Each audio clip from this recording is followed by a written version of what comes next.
नाज़रीन, शेख इब्नुल अरबी रहमतुल्लाहि ताला किसी मामूली शख्सियत का नाम नहीं है।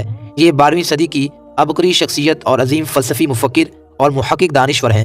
आलम इस्लाम की तारीख़ के चंद अहम दानिश्वरान, मुफ़क्किरीन, फ़लसफ़ियों और सूफिया में से एक शेख इब्नुल अरबी रहमतुल्लाहि ताला हैं।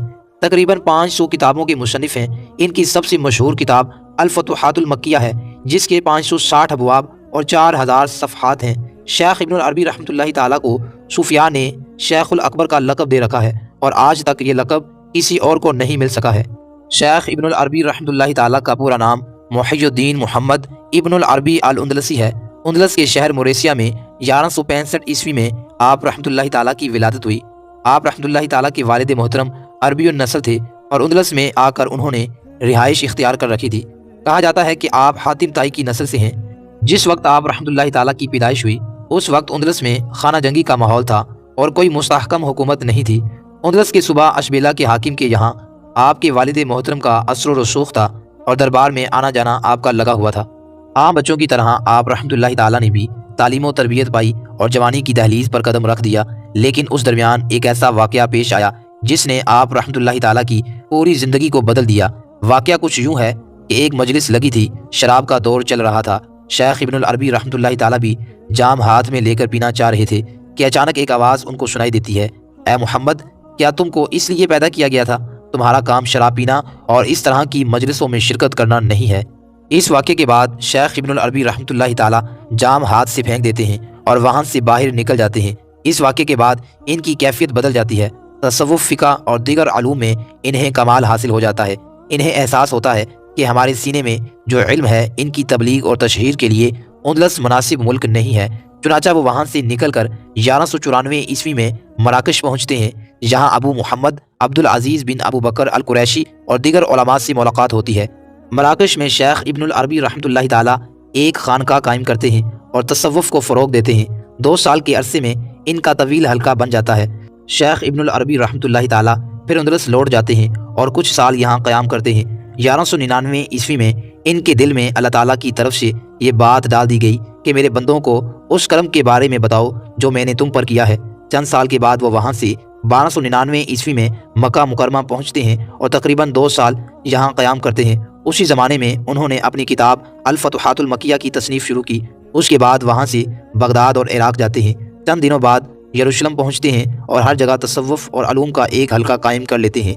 नाज़रीन इकराम, शेख इब्नुल अरबी रहमतुल्लाहि ताला की अर्तुग़रुल गाज़ी से मुलाकात कब और कैसे हुई? शेख इब्नुल अरबी रहमतुल्लाहि ताला 1210 ईस्वी में कोनिया में क़याम पज़ीर थे और एशियाई कोचक में तसव्वुफ़ और फ़िक्र व फ़लसफ़ा को आम कर रहे थे। उस दरमियान शेख इब्नुल अरबी रहमतुल्लाहि ताला का दमिश्क, हल्ब, बगदाद, मक्का मुकरमा और यरूशलेम मुस्तक़बिल आना जाना लगा हुआ था। उसी दौर में अनातोलिया की सरजमीन पर अर्तुग़रुल गाज़ी की सरगर्मियाँ भी शुरू हो गई थी। शेख इब्नुल अरबी रहमतुल्लाहि ताला जिस ज़माने में ये सारे सफ़र कर रहे थे उसी ज़माने में काई कबीले के सरदार अर्तुग़रुल गाज़ी भी सलेबियों और मंगोलों से लड़ रहे थे। अर्तुग़रुल गाज़ी की तारीख़ी विलादत 1190 ईस्वी है, जबकि शेख इब्नुल अरबी रहमतुल्लाहि ताला की विलादत 1165 ईस्वी है। इब्नुल अरबी रहमतुल्लाहि ताला उंदलस से तकरीबन 1200 ईस्वी के बाद आते हैं। उधर 1210 ईस्वी के बाद अर्तुग़रुल गाज़ी की सरगर्मियाँ शुरू होती हैं और शेख इब्नुल अरबी रहमतुल्लाहि ताला भी उस ज़माने में मशरकी ममालिक में मौजूद होते हैं। इसलिए तारीख़ी हकीकत यही है कि इब्नुल अरबी और अर्तुग़रुल गाज़ी का ज़माना एक है। शेख इब्नुल अरबी रहमतुल्लाहि ताला की वफ़ात 1240 में हुई है और तकरीबन 1220 से 1240 का ज़माना ही अर्तुग़रुल गाज़ी के शबाब का है, जिसमें वो अपनी मुजाहिदाना सरगर्मियों का जौहर दिखाते हैं, मुसलमानों को मुत्तहिद करने की कोशिश करते हैं और एक अजीम इस्लामी सल्तनत का ख्वाब देखते हैं। जिन दिनों अर्तुग़रुल गाज़ी अनातोलिया में होते हैं, शेख इब्नुल अरबी रहमतुल्लाहि ताला कोनिया में होते हैं और इसी बुनियाद पर दोनों की अक्सर मुलाकात भी मुमकिन है। ड्रामा में भी यही दिखाया गया है कि अक्सर कोनिया से हल्ब या दमिश्क जाते हुए शेख इब्नुल अरबी रहमतुल्लाहि ताला अनातोलिया में मौजूद काई कबीले से होकर गुजरते हैं, अर्तुग़रुल की खबर खैरियत मालूम करते हैं और इन्हें नसीहत करते हैं। अर्तुग़रुल गाज़ी के पहले सीज़न से लेकर तकरीबन चौथे सीज़न तक शेख इब्नुल अरबी रहमतुल्लाहि ताला के साथ अर्तुग़रुल गाज़ी के ताल्लुकात को देखा गया है और ये दौर 1215 से लेकर 1240 तक का है। उस दौर में अर्तुग़रुल गाज़ी जवान था और शेख इब्नुल अरबी रहमतुल्लाहि ताला ज़ईफ़ थे। इसलिए ये बात यकीन के साथ कही जा सकती है कि शेख इब्नुल अरबी रहमतुल्लाहि ताला की अर्तुग़रुल गाज़ी से मुलाकात हुई थी। ड्रामा अर्तुग़रुल के राइटर मोहम्मद बोज़ीद का भी दावा है कि इनके पास ये तारीख़ मौजूद है जिससे साबित होता है کہ ارطغرل غازی کے روحانی پیر و مرشد شیخ ابن العربی رحمۃ اللہ تعالیٰ تھے اور ہمیشہ رہنمائی کرتے تھے۔ دونوں کی ملاقات تھی اور ارطغرل غازی کو نیک صالح بنانے اور اللہ تعالیٰ کی ذات سے ہی ہر مشکل میں مدد مانگنے کی تربیت کی تھی۔ اسی بنیاد پر ڈرامہ میں اس کردار کو اہمیت کے ساتھ جگہ دی گئی ہے اور ناظرین کی دلچسپی بھی اس کردار میں بہت زیادہ پائی جاتی ہے۔ بلا شبہ ڈرامہ ارطغرل میں شیخ ابن العربی رحمۃ اللہ تعالیٰ کا کردار بہت اہم ہے۔ ہر مشکل وقت میں وہ اللہ تعالیٰ کی طرف رجوع کرنے کی تلقین کرتے ہیں، اللہ رب العزت پر ایمان کو مضبوط کرنے اور ان سے ہی مدد مانگنے کی نصیحت کرتے ہیں۔